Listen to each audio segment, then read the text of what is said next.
नवरात्र शब्द से नव अहोरात्रों, विशेष रात्रियों का बोध होता है। इस समय शक्ति के नवरूपों की उपासना की जाती है। रात्रि शब्द सिद्धि का प्रतीक है। भारत के प्राचीन ऋषि मुनियों ने रात्रि को दिन की अपेक्षा अधिक महत्व दिया है। इसलिए दीपावली, होलिका, शिवरात्रि और नवरात्र आदि उत्सवों को रात में ही मनाने की परंपरा है। यदि रात्रि का कोई विशेष रहस्य न होता तो ऐसे उत्सवों को रात्रि न कहकर दिन ही कहा जाता। लेकिन नवरात्र के दिन नवदिन नहीं कहे जाते। मनुष्यों ने वर्ष में 2 बार नवरात्रों का विधान बनाया है।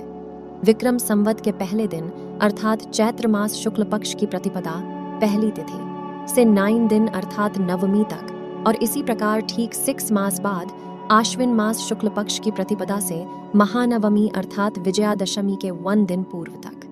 परंतु सिद्धि और साधना की दृष्टि से शारदीय नवरात्रों को ज्यादा महत्वपूर्ण माना गया है। इन नवरात्रों में लोग अपनी आध्यात्मिक और मानसिक शक्ति संचय करने के लिए अनेक प्रकार के व्रत, संयम, नियम, यज्ञ, भजन, पूजन, योग साधना आदि करते हैं। कुछ साधक इन रात्रियों में पूरी रात पद्मासन या सिद्धासन में बैठकर आंतरिक त्राटक या बीज मंत्रों के जाप द्वारा विशेष सिद्धियां प्राप्त करने का प्रयास करते हैं। नवरात्रों में शक्ति की 51 पीठों पर भक्तों का समुदाय बड़े उत्साह से शक्ति की उपासना के लिए एकत्रित होता है। जो उपासक इन शक्तिपीठों पर नहीं पहुंच पाते, वे अपने निवास स्थल पर ही शक्ति का आह्वान करते हैं। आजकल अधिकांश उपासक शक्ति पूजा रात्रि में नहीं, पुरोहित को दिन में ही बुलाकर संपन्न करा देते हैं। सामान्य भक्त ही नहीं, पंडित और साधु महात्मा भी अब नवरात्रों में पूरी रात जागना नहीं चाहते और न ही कोई आलस्य को त्यागना चाहता है। बहुत कम उपासक आलस्य को त्याग कर आत्मशक्ति, मानसिक शक्ति और यौगिक शक्ति की प्राप्ति के लिए रात्रि के समय का उपयोग करते हुए देखे जाते हैं। मनुष्यों ने नवरात्रि के महत्व को अत्यंत सूक्ष्मता के साथ वैज्ञानिक परिप्रेक्ष्य में समझने और समझाने का प्रयत्न किया। रात्रि में प्रकृति के बहुत सारे अवरोध खत्म हो जाते हैं। आधुनिक विज्ञान भी इस बात से सहमत है। हमारे ऋषि मुनि आज से कितने ही हजारों वर्ष पूर्व ही प्रकृति के इन वैज्ञानिक रहस्यों को जान चुके थे। दिन में आवाज दी जाए तो वह दूर तक नहीं जाएगी, किंतु रात्रि को आवाज दी जाए तो वह बहुत दूर तक जाती है। इसके पीछे दिन का कोलाहल के अलावा एक वैज्ञानिक तथ्य यह भी है कि दिन में सूर्य की किरणें आवाज की तरंगों और रेडियो तरंगों को आगे बढ़ने से रोक देती हैं। रेडियो इस बात का जीता जागता उदाहरण है। कम शक्ति के रेडियो स्टेशनों को दिन में पकड़ना अर्थात सुनना मुश्किल होता है, जबकि सूर्यास्त के बाद छोटे से छोटा रेडियो स्टेशन भी आसानी से सुना जा सकता है। वैज्ञानिक सिद्धांत यह है कि सूर्य की किरणें दिन के समय रेडियो तरंगों को जिस प्रकार रोकती हैं, उसी प्रकार मंत्र जाप की विचार तरंगों में भी दिन के समय रुकावट पड़ती है। इसीलिए ऋषि मुनियों ने रात्रि का महत्व दिन की अपेक्षा बहुत अधिक बताया है। मंदिरों में घंटे और शंख की आवाज के कंपन से दूर दूर तक वातावरण कीटाणुओं से रहित हो जाता है। यह रात्रि का वैज्ञानिक रहस्य है। जो इस वैज्ञानिक तथ्य को ध्यान में रखते हुए रात्रियों में संकल्प और उच्च अवधारणा के साथ अपने शक्तिशाली विचार तरंगों को वायुमंडल में भेजते हैं, उनकी कार्य सिद्धि अर्थात मनोकामना सिद्धि उनके शुभ संकल्प के अनुसार, उचित समय और ठीक विधि के अनुसार करने पर अवश्य होती है। नवरात्र क्या है? पृथ्वी द्वारा सूर्य की परिक्रमा के काल में 1 साल की 4 संधियां हैं।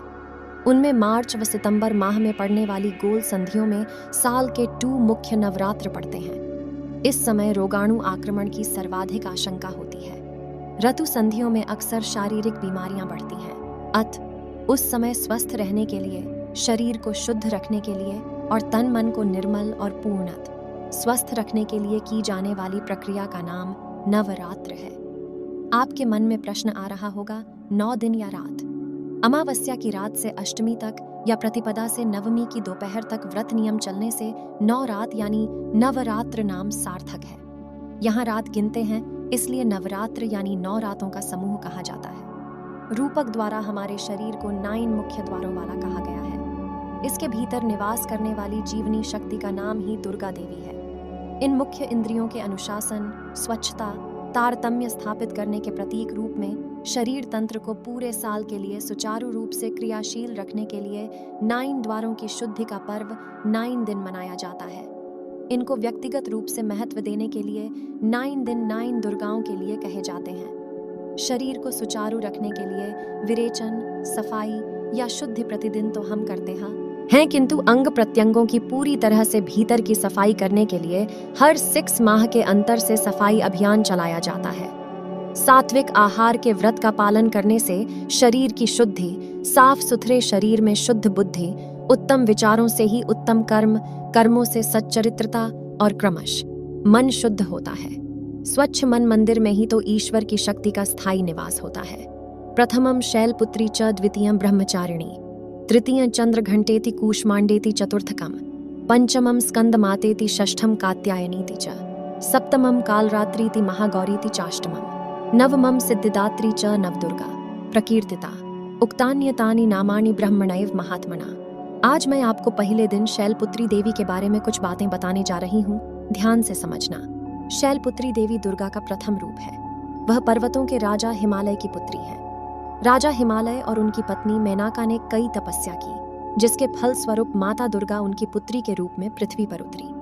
तभी उनका नाम शैलपुत्री रखा गया, यानी शैल इक्वल साइन पर्वत और पुत्री इक्वल साइन बेटी। माता शैलपुत्री का वाहन है बैल तथा उनके दाएं हाथ में होता है त्रिशूल और बाएं हाथ में होता है कमल का फूल। दक्ष यज्ञ में पवित्र मां ने सती के रूप में अपने शरीर को त्याग दिया। उसके पश्चात मां दोबारा भगवान शिव जी की दिव्य पत्नी बनी। उनकी कहानी बहुत ही प्रेरणा देती है। शैलपुत्री मां दुर्गा की पहली शक्ति की पावन कथा नवरात्रि में दुर्गा पूजा के अवसर पर दुर्गा देवी के 9 रूपों की पूजा उपासना बहुत ही विधि विधान से की जाती है। इन रूपों के पीछे तात्विक अवधारणाओं का परिज्ञान धार्मिक, सांस्कृतिक और सामाजिक विकास के लिए आवश्यक है। आइए जानते हैं मां शैलपुत्री के बारे में। मां दुर्गा को सर्वप्रथम शैलपुत्री के रूप में पूजा जाता है। हिमालय के वहां पुत्री के रूप में जन्म लेने के कारण उनका नामकरण हुआ शैलपुत्री। इनका वाहन वृषभ है, इसलिए यह देवी वृषारूढ़ा के नाम से भी जानी जाती है।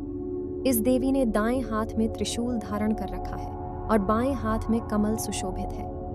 यही देवी प्रथम दुर्गा है। यही सती के नाम से भी जानी जाती है। उनकी एक मार्मिक कहानी है। एक बार जब प्रजापति ने यज्ञ किया तो इसमें सारे देवताओं को निमंत्रित किया, भगवान शंकर को नहीं। सती यज्ञ में जाने के लिए विकल हो उठी। शंकर जी ने कहा कि सारे देवताओं को निमंत्रित किया गया है, उन्हें नहीं। ऐसे में वहां जाना उचित नहीं है। सती का प्रबल आग्रह देखकर शंकर जी ने उन्हें यज्ञ में जाने की अनुमति दे दी। सती जब घर पहुंची तो सिर्फ मां ने ही उन्हें स्नेह दिया। बहनों की बातों में व्यंग्य और उपहास के भाव थे। भगवान शंकर के प्रति भी तिरस्कार का भाव है। दक्ष ने भी उनके प्रति अपमानजनक वचन कहे। इससे सती को क्लेश पहुंचा। वे अपने पति का यह अपमान न सह सकीं और योगाग्नि द्वारा अपने को जलाकर भस्म कर लिया। इस दारुण दुख से व्यथित होकर शंकर भगवान ने उस यज्ञ का विध्वंस करा दिया। यही सती अगले जन्म में शैलराज हिमालय की पुत्री के रूप में जन्मी और शैलपुत्री कहलाईं। पार्वती और हेमवती भी इसी देवी के अन्य नाम हैं। शैलपुत्री का विवाह भी भगवान शंकर से हुआ। शैलपुत्री शिवजी की अर्धांगिनी बनी। इनका महत्व और शक्ति अनंत है। उम्मीद है आप सभी को यह कहानी बहुत पसंद आई होगी। लाइक, शेयर और सब्सक्राइब जरूर करना। राधे राधे।